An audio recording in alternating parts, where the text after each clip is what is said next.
va se permettre un peu de théorie sur les constructions séparatistes. Voici la grande vedette de cette super construction. Qu'on a vu dans le On starter pack. va, à mon sens, à moi, ça vaut pour le même prix. On va rapidement battre ce qu'on voit beaucoup avec les TIE Fighters parce qu'on a un équivalent en vitesse, un équivalent en Point de vie. Mhm. Mais le fait qu'on ait le choix entre un bleu ou un noir avec un AI Anti-Squadron 1 vient rajouter beaucoup de punch, ce qu'on n'avait pas tout à fait comme flexibilité. Puis Swarm est toujours présent également. Fait on aura plus de choix de flexibilité. Si tu as besoin d'avoir plus d'accuracy, si tu as besoin d'avoir plus de stabilité de dégâts, tu vas avoir un choix. Puis c'est sûr que 2 noirs, 1 bleu versus 3 bleus, ben, on vient de stabiliser nos dommages beaucoup. Oui. Puis un coût qui est toujours très très faible. On se rappelle qu'on va aller chercher au moins 12 unités là-dessus, facile. Ça, j'avoue qu'une grosse swarm de vultures, ça va faire mal.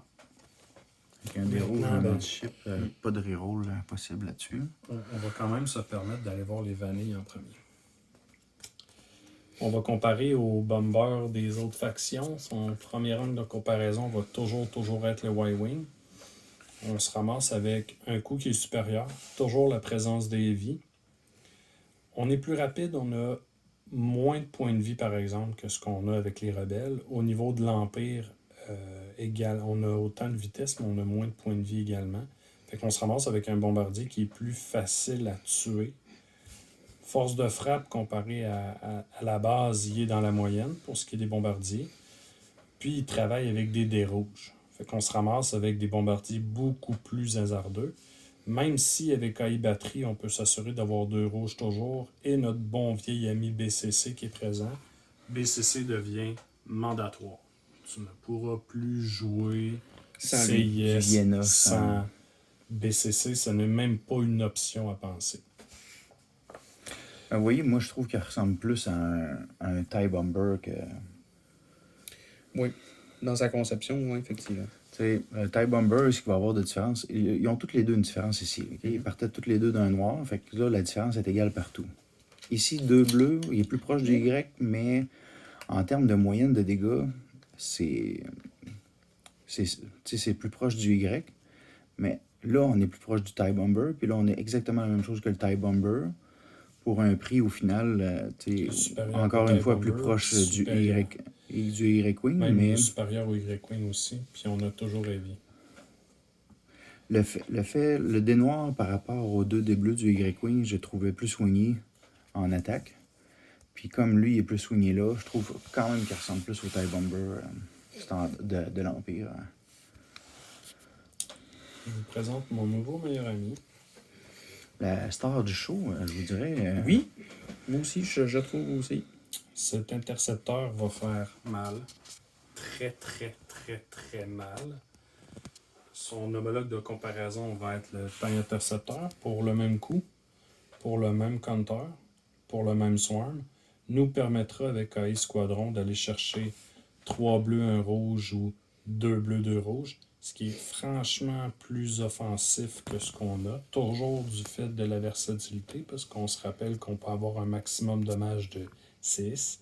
Ce qui est, 6, ce qui est quand même potentiellement une chance infinitésimale d'y arriver. Hein. Oui, c'est très faible. Puis on se rattrape avec un dé noir pour l'anti-ship. C'est vraiment là la star. Encore là, moi je trouve qu'il ressemble aussi beaucoup dans sa conception. C'est sûr que les deux se ressemblent. Là. Mettons le A-Wing puis le TIE Interceptor, toutes les deux counter. Mm-hmm. Le TIE Interceptor Swarm comparativement au A-Wing. Mais le A-Wing a aussi son dé noir, puis a 3D en offensif. Oui, il y a 4 points de vie, le A-Wing aussi. Ouais, c'est ça. c'est Un petit peu plus de points de vie, mais... Qu'est-ce qu'il y a d'autre, le A-Wing, que Counter 2? Il y a juste Counter 2. Counter 2, 3 bleus, puis un bleu contre les vaisseaux.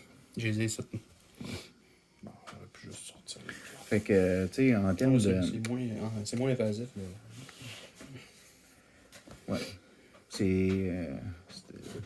Mais oui, c'est... Avec AI Anti-Squadron, Swarm, le dé noir en anti-ship, il y a vraiment une stabilité d'output Ouais. de ce squadron-là. Exactement. Puis avec Reserve and Guard Deck, il s'assure une récursion là, tannante.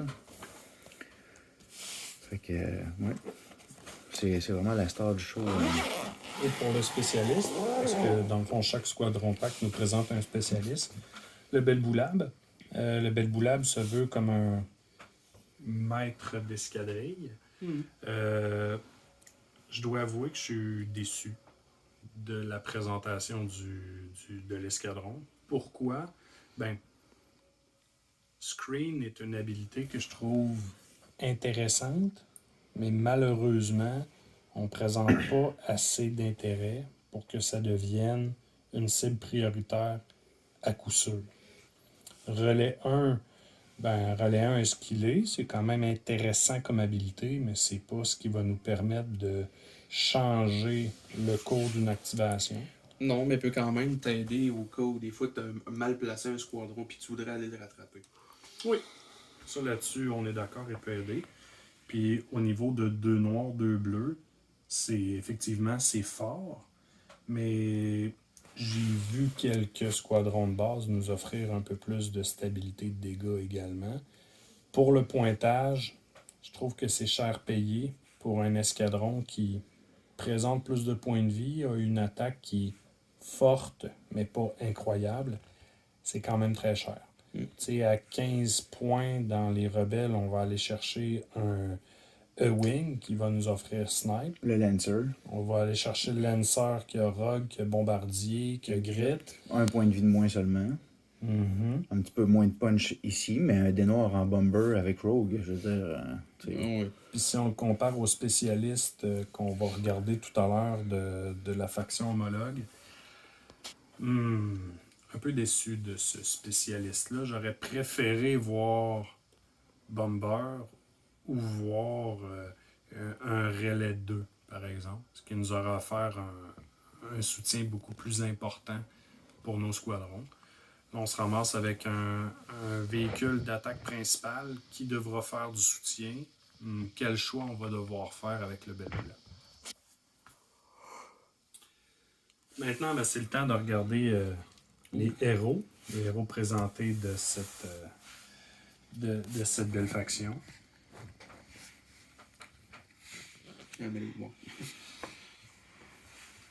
DSF 311. On l'avait déjà regardé, on l'avait déjà étudié. Quel brut. Il va vraiment être encore plus intéressant en appui dû à Intel.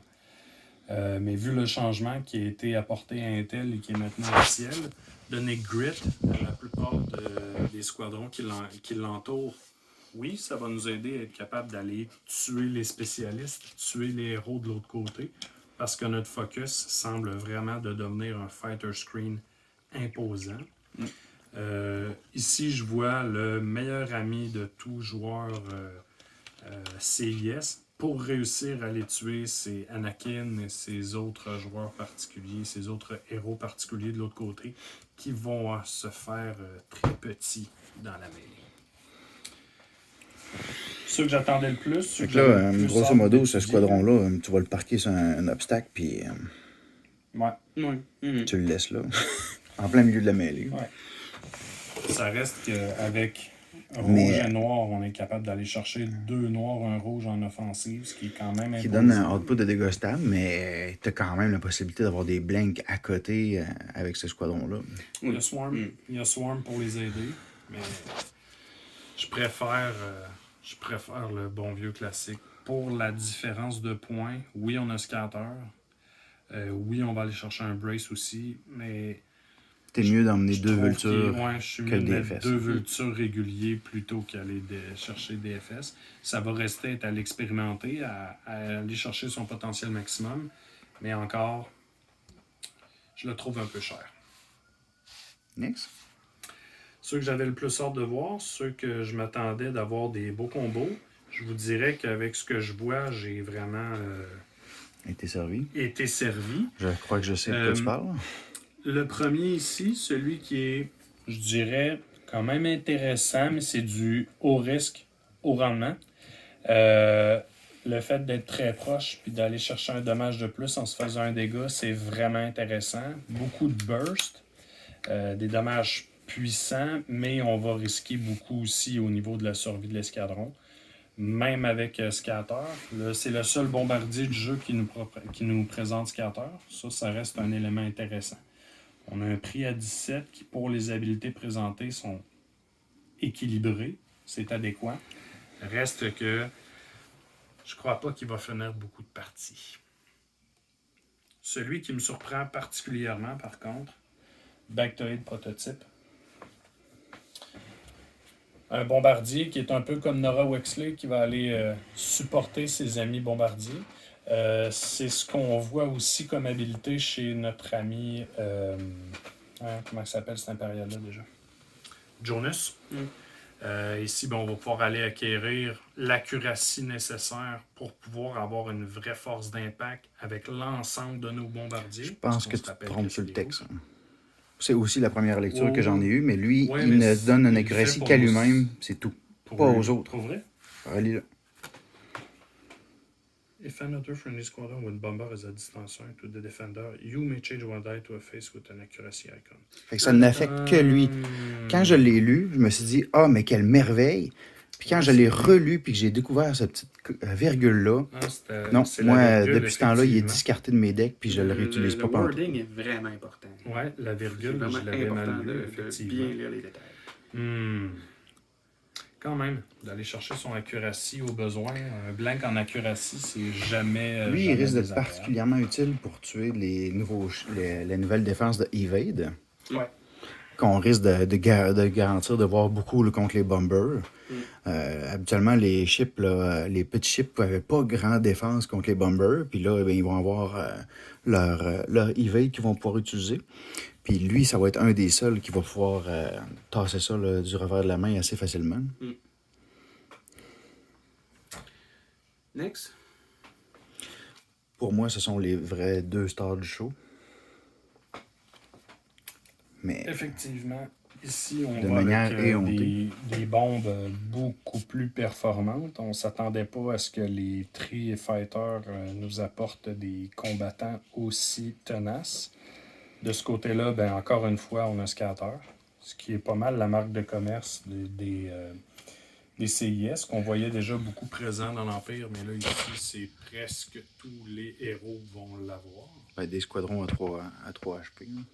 Le seul snipe présent actuellement dans les 2 nouvelles factions nous présente aussi les 3D au niveau de l'offensive, ce qui nous laisse un énorme choix au niveau de la force d'impact qu'on va aller chercher, puis les stratégies qu'on va aller chercher également, soit du haut risque, du haut rendement, soit de la stabilité de dégâts, soit des accuracies. Donc, une belle versatilité dans les choix, toujours dû à AI anti-squadron. Des attaques qui ne peuvent pas être obstruées. Encore là, on vient de contrer beaucoup de stratégies déjà existantes. Tu le parques en arrière de ton vaisseau, tu snipes tous les adversaires au bord, tu le parques sur un astéroïde, puis bonjour le faire se tuer. Il ne peut pas être obstrué, donc effectivement, c'est vraiment très solide. Puis son counter 2 à lui va toujours être non obstrué aussi. Fait que quand tu essaies de l'attaquer, non seulement tu perds un dé, mais en plus tu te manges un counter 2 d'en face, pas obstrué. Il va être à l'abri de. Pour le moment, les flaques sont pas mal toutes à 2D, puis là, j'imagine le pourquoi. Là. C'est probablement à cause de lui. Du fait qu'ils sont tous à 2D, ils vont tous perdre un dé, puis là, c'est quand même difficile à aller chercher si tu veux vraiment l'abattre. D'après moi, t'es pas mal mieux d'essayer de l'isoler plutôt que d'essayer d'aller le tuer. On suit avec Flak Arfok. Flak Arfok va chercher des mécaniques qu'on a vues présentes chez Boba Fett, qu'on a vues présentes chez Moller Mittel. Toujours un beau scatter de présent, toujours un counter 2, toujours Swarm. Fait que ça ne change pas. À date, le plus cher de tous les squadrons CIS. À date, oui. À une exception près de notre prochain ami, mais on va terminer avec celui-là avant. J'aime bien l'idée que c'est seulement lorsque quelqu'un termine son mouvement dans sa zone, ce qui va créer à lui seul une bulle de sécurité autour de ses amis. Effectivement. J'aime bien l'application, plutôt qu'être un offensif, il devient un défenseur par les dégâts. particulier comme approche, mais très intéressant. Et le dernier, mais non le moindre, celui qu'on a hâte également de voir apparaître en tant qu'amiral. Je trouve que l'habileté ressemble un peu à ce qu'on voit avec Le seul ace sans scatter de CIS. et le plus cher. Et le plus cher, mais pas de beaucoup. Il est quand même, malgré le fait qu'il a l'air d'être une excellente carte, un excellent squadron, assez de survie, assez de punch, tout ça, il est quand même largement en dessous du coût de tous les autres squadrons qu'on va voir là, dans la faction adverse. L'habileté s'apparente beaucoup à ce qu'on voit chez notre bon vieux Darth Vader, avec une condition. Il présente un relais 2, ce qui est, ma foi, intéressant pour le but, l'objectif du chasseur en soi. Puis il y a un potentiel offensif qui est très, très similaire, voire exactement le même ou presque que son homologue générique. Donc, intéressant. Je pense que ça va nous offrir un potentiel assez équilibré, mais je pense pas qu'il va être le plus joué. Moi, j'ai l'impression que sur la table, on va voir beaucoup ces deux-là. Évident. Ouais. Puis il va y avoir un mix là, entre ces trois-là. On risque de les voir quelques fois. Mais là, ce qui nous manque aussi ici, là, c'est celui du pack de base. Là. Ah oui, effectivement. Celui du pack de base qui fait en sorte que, si je me souviens bien, là, quand un des adversaires bouge, lui peut attaquer. Sortons cet ami. Je pense que c'est lui qui. Bon, il est là. Le dernier, mais non le moindre. Lui, on l'a vu tantôt, mais Très rapidement. Bon, encore une fois, un scatter. Un rendement à un point que, pour une fois, je trouve bas pour ce qu'il peut nous offrir. Parce qu'effectivement, ce squadron... ce combo-là risque d'être particulièrement dérangeant pour l'ensemble de nos adversaires. Dès que quelqu'un bouge autour de lui, il l'attaque automatiquement, même s'il est engagé, que ce soit un vaisseau ou un escadron. Ce qui fait que l'on va avoir des combos de proximité vraiment intenses du côté des CIS. Mm-hmm. On observait qu'il y a beaucoup de flaques sur les vaisseaux de la République, mais ils en ont besoin parce que les CIS, on va vraiment avoir le Swarm qui est prédominant. Presque tous les escadrons vont avoir Swarm du côté des CIS. c'est juste les bombers et le Velboulab qui l'ont pas. Fait qu'il y a c'est une grosse quantité. On va voir beaucoup de masse autour des petits vaisseaux blancs. J'ai bien hâte de voir les résultats puis les potentielles chances de se défendre, même avec 2 dés noirs contre autant de quantité, parce qu'évidemment, je ne m'attends pas à avoir des billes de CIS en bas de 10 escalons. Ce qu'on ne voyait pas avant. Effectivement. En fait, qui était presque impossible à faire. Pack de République?